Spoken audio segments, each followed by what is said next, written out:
Hi అండి, welcome back to our channel tasty once.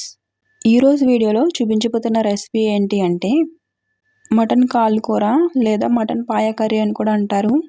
చాలా టేస్టీగా ఉంటుంది. ఇలా ఒకసారి అయితే ట్రై చేసేయండి.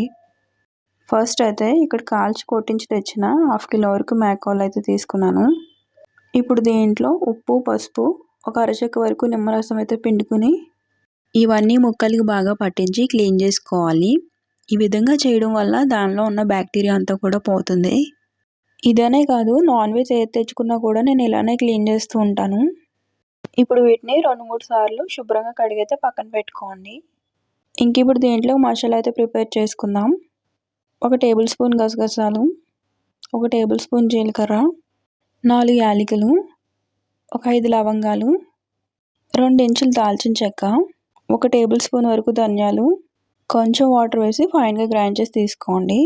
ఇప్పుడు స్టవ్ మీద కుక్కర్ పెట్టుకుని దానిలో 4 టేబుల్ స్పూన్స్ వరకు ఆయిల్ని హీట్ చేసి 1 టేబుల్ స్పూన్ షాజీరా, 1 బిర్యానీ ఆకు, చిన్న ముక్కలు కట్ చేసుకున్న 2 మీడియం సైజ్ ఉల్లిపాయలు. ఇప్పుడు దీంట్లో టేబుల్ స్పూన్ ఉప్పు కూడా వేసి ఆనియన్స్ గోల్డెన్ బ్రౌన్ అయ్యేంత వరకు ఫ్రై చేసుకోండి. ఆనియన్స్ ఈ విధంగా ఫ్రై అయిన తర్వాత పొడవుగా కట్ చేసుకున్న 6 పచ్చిమిర్చి, 2 టేబుల్ స్పూన్స్ అల్లం వెల్లుల్లి పేస్ట్ వేసి మనం ముందుగా ప్రిపేర్ చేసుకున్న మసాలాను కూడా 2 టేబుల్ స్పూన్స్ వరకు వేసుకుని ఇవి పచ్చివాసన పోయేంత వరకు ఫ్రై చేసుకోండి. మసాలా పచ్చివాసన పోయిన తర్వాత మేకాలు కూడా వేసి ఒకసారి అంతా బాగా కలుపుకుని దీంట్లో 1/2 టీ స్పూన్ పసుపు కూడా వేసి మరొకసారి అంతా బాగా మిక్స్ చేసి మూత పెట్టి 5 నిమిషాల పాటు మగ్గించండి. 5 నిమిషాల తర్వాత మూత తీసి ఒక 2 టొమాటోస్ని ఇలా పేస్ట్ చేసి అయితే వేసుకోండి. ఇప్పుడు ఒకసారి అంతా కలిపి టమాటా పేస్ట్ పచ్చివాసన పోయేంత వరకు మూత పెట్టి మగ్గించండి. ఇలా ఒక 5 నిమిషాల పాటు మగ్గించిన తర్వాత ఇప్పుడు దీంట్లో 2 టేబుల్ స్పూన్స్ వరకు కారం అయితే వేస్తున్నాను.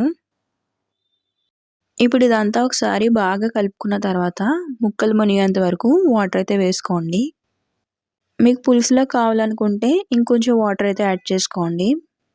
ఇప్పుడు ఒకసారి గరిటెతో కలిపి మూత అయితే పెట్టేసుకోండి. ఇలా మూత పెట్టి ఒక 10 విజిల్స్ వరకు అయితే వేయించుకుంటున్నాను.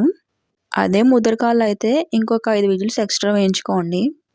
ఇప్పుడు స్టవ్ ఆఫ్ చేసి ప్రెషర్ పోయిన తర్వాత మూత అయితే తీసుకోండి. ఇప్పుడు స్టవ్ ఆన్ చేసి ఒక ఫుల్ నిమ్మకాయని రసం తీసి అయితే వేసుకోండి.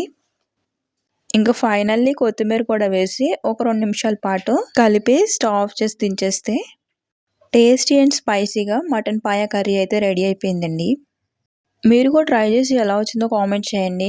ఇంకా వీడియోని లైక్ అండ్ షేర్ చేసి మన ఛానల్ అయితే సబ్స్క్రైబ్ చేసుకోండి. Thank you for watching.